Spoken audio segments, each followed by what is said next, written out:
All right, here are these cord ends for making your own jewelry. They are so small, like here's one compared to the size of my finger. And typically you would use 2 of these for your project, one on each end of the cording. Like if you're making a necklace, you would put one on each end.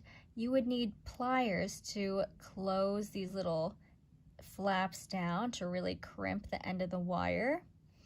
And then you should probably also put a jump ring right here, because this piece of metal is pretty thin, as you could see.